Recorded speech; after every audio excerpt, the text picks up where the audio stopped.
Bora começar? Tem procurador recebendo bilhões? Tem dinheiro saindo pelo ladrão? Tá acontecendo farra com dinheiro público? Calma lá, não se apegue aos boatos. Hoje nós vamos tratar de um tema bastante espinhoso, bastante polêmico, mas com base na verdade, com base nos fatos, com base na lei, com base no que acontece de verdade. Promessa grande, né? Então eu não vou pedir para você deixar o seu like, não vou pedir para você compartilhar ou se inscrever ainda. Vê esse vídeo até o final. Se eu cumprir minha promessa de destrinchar o tema honorários advocatícios na AGU, aí sim, você deixa seu like, compartilha, se inscreve, porque aqui a gente joga assim. Bom, eu disse a vocês que a gente vai destrinchar esse tema, mas antes eu preciso deixar as coisas bem claras para todo mundo se entender aqui. Quando a gente fala de honorários, a gente tem que distinguir os honorários advocatícios em duas categorias. Honorários advocatícios contratuais e honorários advocatícios de sucumbência. Vamos imaginar uma situação prática que fica mais fácil para vocês entenderem. Digamos que você tem um voo muito importante, você vai para o casamento da sua filha e a Azul te impede de embarcar. Você está no aeroporto, fez check-in, tudo certinho, maloquei, tá lá no horário, mas a Azul te impediu de embarcar e você perdeu o voo. Perdeu o voo e, por consequência, o casamento também da sua filha. Olha que absurdo. Então, nesse caso, além dos danos materiais, que digamos aí, por causa disso, você teve um prejuízo de R$5.000, você também vai ter direito a cobrar da Azul os danos morais, que vamos falar aqui, que foram mais R$5.000 no total de R$10.000. Para entrar com essa ação, você precisa de um advogado. Digamos que você não escolheu entrar no juizado, né? Você vai precisar do advogado. Quando você for contratar um advogado, ele não vai trabalhar de graça. Então, muito provavelmente, ele vai te fazer uma proposta assim, olha, nós podemos entrar com esse processo sim, é um processo que você tem chance de ganhar, eu faço a sua representação, elaboro as petições, participo de audiência, levo até recurso, se for o caso, fazemos a execução depois que você ganhar e tudo, mas para eu fazer todo esse trabalho, eu vou te cobrar, digamos, R$2.000. Esses são os honorários contratuais. Por que contratual? Porque ele decorre de um contrato que a própria parte faz com o advogado que vai representá-la, certo? E aí vamos seguir nesse processo, teve petição inicial, teve audiência, teve até recurso, e chegou no final e você ganhou os R$10.000. 5.000 de dano material, 5.000 de dano moral. A Azul vai ter que pagar, vamos supor que esse valor atualizado aí, nós chegamos no R$13.000. A Azul, no final desse processo, vai ter que pagar apenas os R$13.000, que foi esse valor atualizado? Não. Para você, ela paga R$13.000. Ela também vai ter que reembolsar todas as custas, né, que esse processo teve para chegar até o final, mas isso para a gente não é importante. E ele vai ter que pagar uma outra verbinha aqui que chama honorários advocatícios de sucumbência. Foca nessa palavrinha, sucumbência, que vem do verbo sucumbir. É tipo aqueles dias que você sucumbe à vontade de não estudar, é vencido pela vontade de não estudar e vai assistir Netflix. Então a Azul paga esses honorários advocatícios de sucumbência para o advogado da parte vencida. Não vai para você que teve o problema com a Azul. O que a Azul tem que te pagar são os 10.000, 5.000 de danos materiais, 5.000 de danos morais, que no nosso caso atualizados, né, chegamos até o valor de 13.000, então ela tem que pagar esse valor. E aí, sobre essa quantia, vai incidir o valor que pode ser entre 10% até 20%, mas é pago diretamente ao advogado da parte vencedora. É uma verba que pertence ao advogado e é paga pela parte que perdeu no processo. Não é paga por você que já pagou os honorários contratuais. Porque quando a gente fala de honorários advocatícios para advogados públicos, a gente está falando de pagamento de honorários advocatícios de sucumbência, que são aqueles que são pagos pelas partes que perderam os processos em que os advogados públicos ganharam em favor do ente que eles representam. Por exemplo, eu sou um procurador federal, eu represento em juízo as autarquias e fundações públicas federais. Então, se eu ganhar um processo, por exemplo, em favor do IBAMA, contra o infrator ambiental, o senhor José das Couve, o José das Couve vai ter que pagar honorários advocatícios em favor dos advogados públicos federais. Beleza? E aí o que vocês têm que entender também é que nem sempre foi assim. Nem sempre todas as procuradorias receberam honorários, tinham esse direito assegurado. Apesar de eu defender a tese que desde a existência do próprio Estatuto da Advocacia, que lá prevê que os honorários advocatícios de sucumbência pertencem a um advogado, para mim isso já era o suficiente para os advogados públicos federais, municipais, estaduais, receberem honorários. Até porque o advogado público é um advogado e, inclusive, tem inscrição no AB. Só que não era isso que vigorava. A gente precisou do CPC de 2015. Quem quiser consultar que lá no artigo 85, parágrafo 19, previu que pertencem aos advogados públicos os honorários de sucumbência. Só que ele exigiu que esse recebimento seja regulamentado por lei, que lá no finalzinho ele bota um vírgula nos termos da lei. E aí como é que funciona em cada procuradoria estadual, cada procuradoria municipal? Não sei, você tem que ir atrás da lei específica daquele ente. Na AGU, isso passou a ser uma realidade com a Lei 13.327 de 2016. Então, antes do CPC de 2015, antes dessa lei de 2016, a AGU não recebia honorários advocatícios de sucumbência. E aí, a partir dessa lei, esse direito passou a ser regulamentado e assegurado aos membros da AGU. Então, a gente já responde a primeira pergunta. Quem recebe honorários advocatícios de sucumbência? Os membros da AGU, que são os advogados públicos federais. E eu estou falando dos advogados da União, procuradores federais, procuradores da Fazenda Nacional, procuradores do Banco Central e as carreiras em extinção dos quadros complementares. Porque a AGU começou a ser efetivamente estruturada com a cara que a gente tem hoje a partir da Constituição de 88. Só que antes essas funções já eram exercidas por outras carreiras e tudo mais. É um tema muito grande que não dá para a gente destrinchar aqui. Só que existem carreiras que foram incorporadas aos quadros da AGU e elas estão em extinção. Por exemplo, os assistentes jurídicos. Eu te confesso que não sei se a gente tem assistente jurídico na ativa hoje, deve ter, mas são pouquíssimos. E como é uma carreira em extinção, nada contra essas carreiras específicas. Mas o mais importante para vocês aqui é focar que as 4 carreiras, advogado da União, procurador federal, da Fazenda Nacional e do Banco Central, eles não possuem diferenças por serem de recebimento, por serem de carreiras diferentes. É o mais importante para vocês, porque vocês não vão fazer concurso por uma carreira em extinção, porque esse concurso nem existe, justamente porque a carreira está em extinção. Então, o advogado da União não recebe mais como procurador federal, que não recebe mais como procurador da Fazenda, que não recebe mais como procurador do Banco Central, que, por sua vez, não recebe mais como advogado da União. O status, a carreira a qual você pertence, não determina qualquer mudança no recebimento dos honorários. E mais, também não tem distinção entre a categoria que você ocupa. Quando você ingressa na AGU, você ingressa como um procurador, como advogado da União, de segunda categoria. Desde que você atenda critérios de merecimento e de antiguidade ou de antiguidade, você vai ser promovido da segunda categoria para primeira categoria. E aí também, se você atingir novamente critérios de merecimento e de antiguidade ou de antiguidade, você vai ser promovido para a categoria especial. O procurador da segunda categoria não recebe mais que o da primeira categoria, não recebe mais que o da categoria especial, não recebe menos, melhor dizendo, simplesmente pela categoria que ele ocupa. A gente vai ver que o tempo de casa, que pode ser um fator para você ser promovido ou não por antiguidade, ele não é ele acaba influenciando também na categoria, mas ele não é a categoria em si não é um elemento diferenciador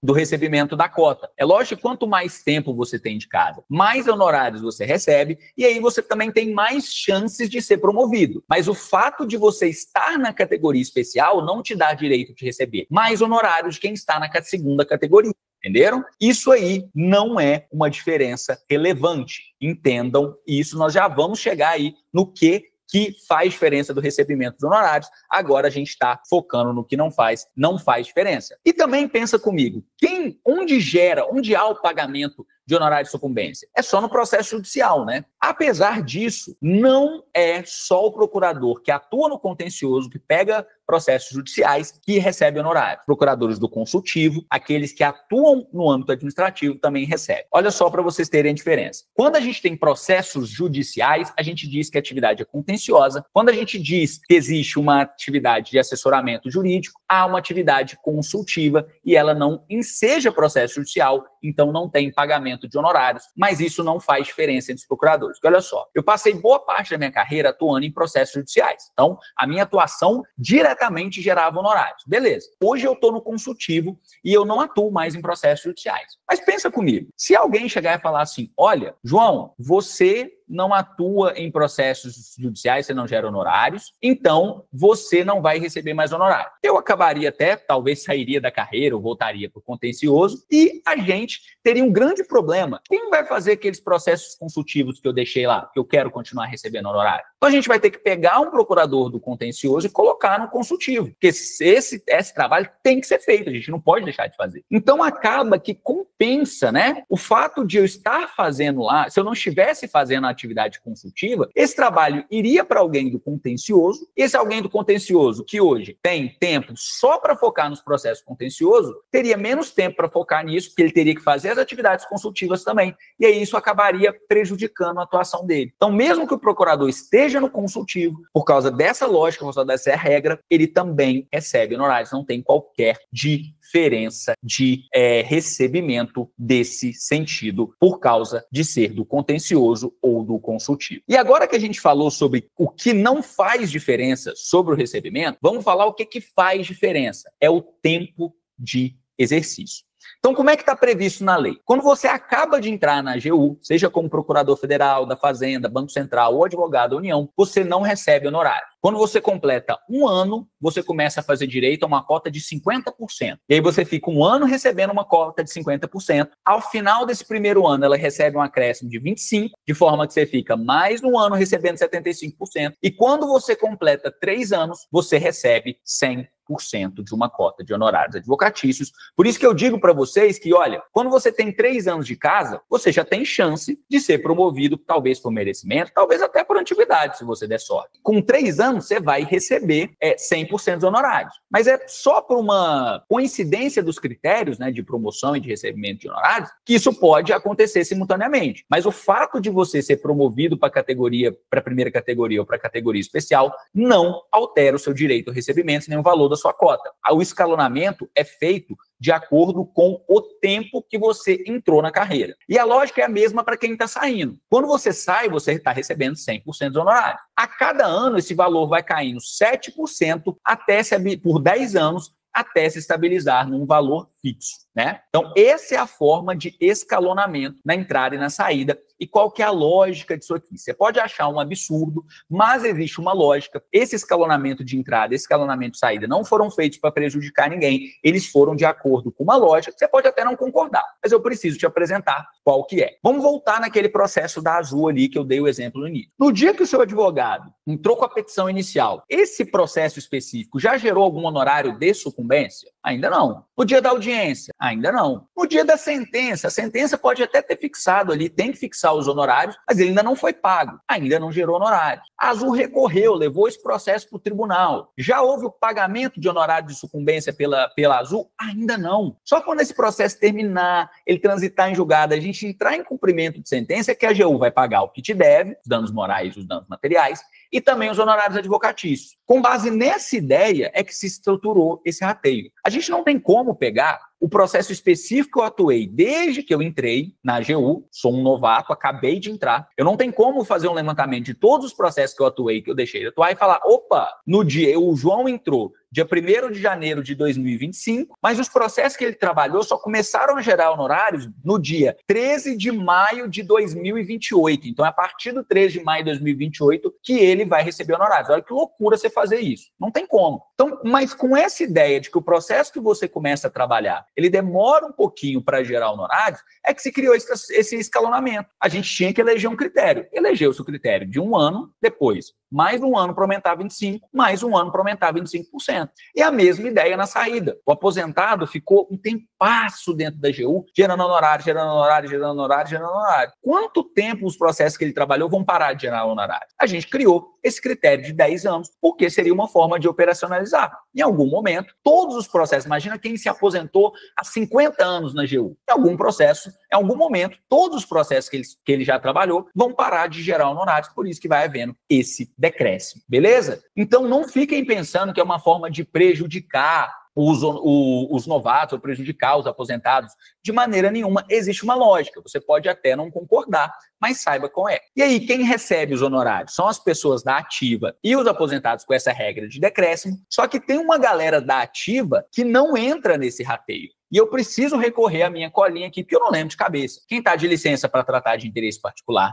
não recebe. Licença para acompanhar cônjuge. Quem está afastado para exercer mandato político. Quem é pensionista de uma pessoa que faleceu e era da AGU. Tem tudo isso previsto na lei. Tem uma lei, tem um rol específico lá, que eu não vou ficar repetindo aqui, até porque o intuito do vídeo não é ficar repetindo os termos legais. E aí eu preciso que vocês entendam que, olha só, a gente vendo as hipóteses, a gente consegue traçar meio que um paralelo, não é mesmo? Olha só, são pessoas que estão numa situação que não estão contribuindo efetivamente para a atividade da AGU, seja no contencioso, seja no consultivo, então não estão gerando efetivamente honorário, então faz sentido a gente retirá-las do rateio. E aí, beleza, a gente já viu quem recebe, quem não recebe, como que é calculada a cota, aquele valor crescente, decrescente. Vocês têm que entender também o que compõe esse bolo. Eu já falei com vocês, os honorários advocatícios de sucumbência que são pagos nas ações judiciais. Então, em todos os processos, em regra, que a União e suas autarquias e fundações públicas federais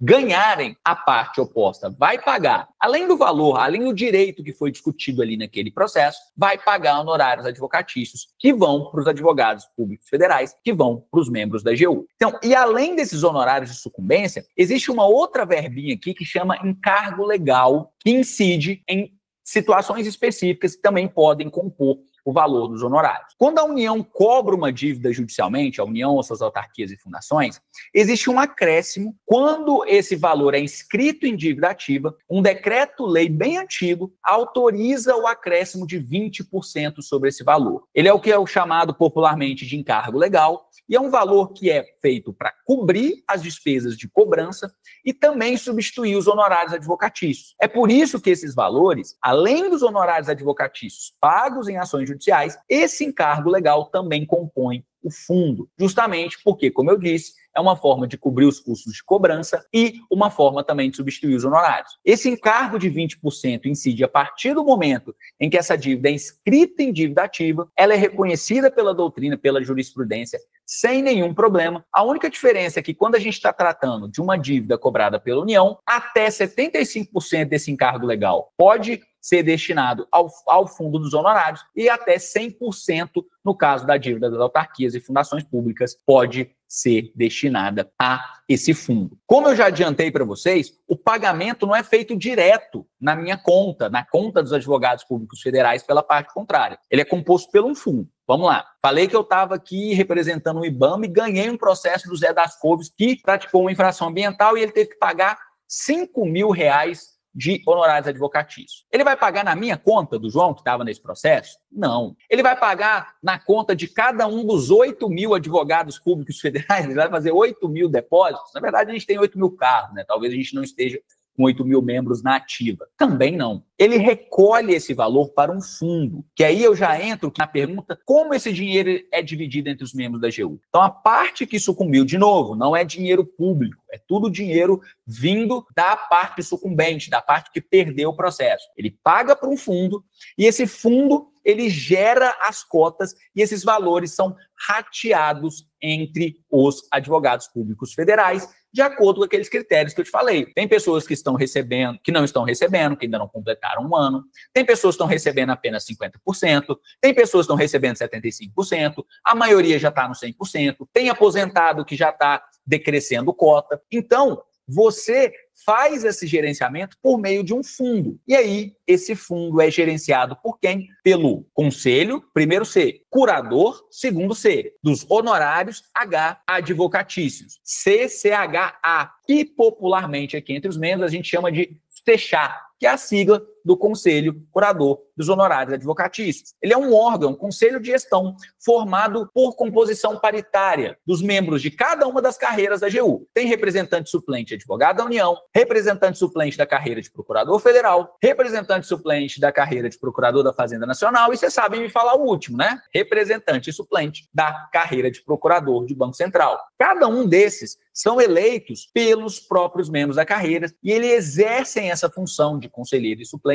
sem receber nada a mais por isso. Então é o SECHA que faz as regras de distribuição, que estabelece negociação com os bancos para gerir essa folha, que tem que ter a certeza, né, de que esses valores são calculados e pagos corretamente, faz a fiscalização e tudo mais. Então, o que acontece? Vamos continuar. Como é que é o caminho desse dinheiro até ele chegar a ser pago aos procuradores federais? Se ganha o processo, a parte perdedora é condenada a pagar os honorários advocatícios, ele recolhe para esse fundo, o SECHA faz a gestão desse fundo e aí, junto com a instituição financeira que é contratada para fazer a gestão dessa folha, esses valores são disponibilizados aos advogados públicos federais e esse valor já é pago até com retenção de imposto de renda. Então não tem nada de dinheiro público aqui, não tem nada de falcatrua, não tem nada de farra com o dinheiro do contribuinte aqui. E como eu disse no início, fiz uma pergunta no início, será que tem procurador recebendo bilhões? Claro que não, se eu estivesse recebendo bilhões,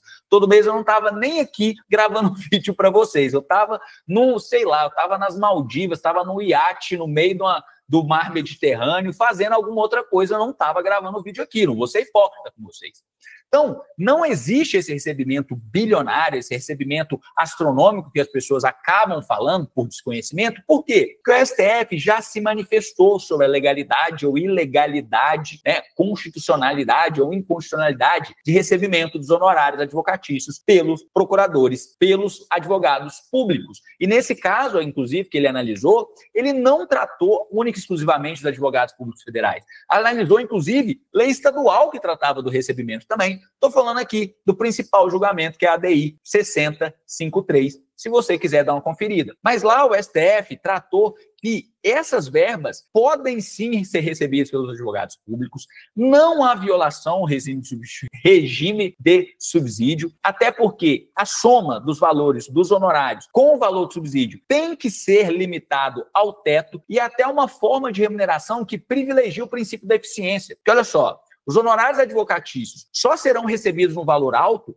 se os advogados públicos ganharem a maior parte das ações que eles têm. Se amanhã, se um mês específico, ou se durante um ano, durante muito tempo, os advogados públicos federais perderem todos os processos judiciais movidos, que eles movem no polo ativo em favor da União das Autarquias Públicas Federais, ou perderem todos os processos que nós tomamos no polo ativo também, a gente nunca vai ganhar no honorário advocatício. Então acaba sendo um modelo de remuneração, isso foi reconhecido pelo STF, que privilegia a eficiência do serviço público, que é um modelo de remuneração alinhado à performance, e é um modelo de remuneração perfeitamente compatível, que não burla a regra dos subsídios. Entenderam isso? Ficou bem claro para vocês que não é rechaçado pelo STF, que não existe farra com dinheiro público, porque o dinheiro sequer é público, e muito menos existe um desrespeito ao teto orçamentário. E agora que a gente já destrinchou todas as regras sobre o recebimento de honorários advocatícios pela AGU, o meu conselho é aquele que não é de hoje, é um conselho que é de sempre.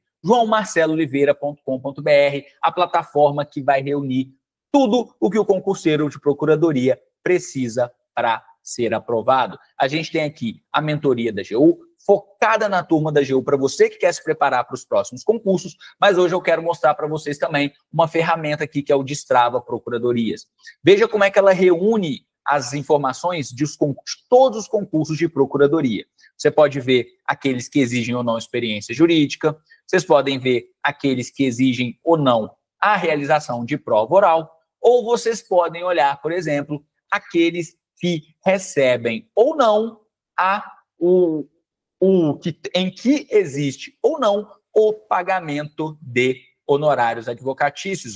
Basta vocês rolarem essa barrinha aqui no canto e chegar até essas duas colunas aqui, essa coluna, melhor dizendo, que trata dos honorários advocatícios. É lógico que a gente ainda precisa inserir aqui os valores que tratam qual é a média efetiva que cada carreira percebe, que é um dado difícil da gente conseguir, não é muito fácil as carreiras publicarem isso, mas a gente tem aqui já pelo menos a indicação de quais recebem, alguns dados aqui já foram incluídos e você podem saber muito mais do que isso. Quais são os tempos de férias de cada uma, quais permitem ou não a advocacia privada e até filtrar pela nota de corte. Isso vai te orientar a você entender qual procuradoria é ou não para você, qual procuradoria te interessa, e uma vez que você fez isso, tem a ferramenta de calendário, que é a melhor ferramenta de estudos que você pode fazer. Eu, inclusive, deixei aqui marcando aqui no canto direito o tempo que eu estou gastando para gravar esse vídeo no YouTube e deu mais ou menos uns 40 minutos.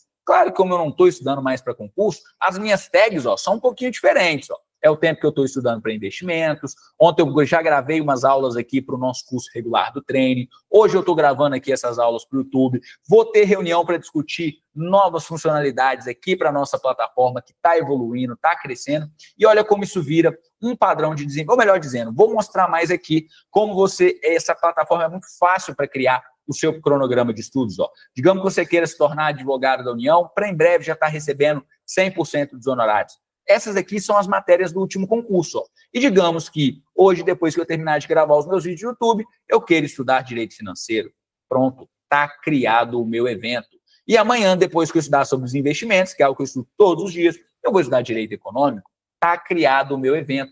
E aqui, ó, eu estava querendo gravar esses vídeos aqui que eu estou gravando agora ontem para vocês. Então, essa minha atividade está um pouco atrasada, né? E isso reflete aqui no meu desempenho, olha só. Eu fiz várias tarefas essa semana. Terça foi um dia mais leve. Só que hoje, ó, de quarta-feira, eu ainda estou com uma atividade incompleta, certo? Então, vamos resolver isso agora. Acabei de gravar os meus 2 vídeos no YouTube e o meu painel de desempenho já me mostra que eu estou em dia com as minhas metas. Inclusive, ó, vai me mostrando quanto tempo que eu tenho estudado de uma semana para outra, de acordo com aquelas tags que a gente fez aqui no nosso calendário. Eu criei tags específicas porque eu não estou estudando, mas a ideia aqui, não estou estudando para concurso, né? Porque eu estudo todos os dias. Mas aqui, nessa plataforma, vocês vão usar muito mais essas tags aqui, ó, o tempo que você fez de revisão, simulado, doutrina, PDF, lei seca, questões e tudo mais, tudo feito aqui para otimizar os estudos de vocês.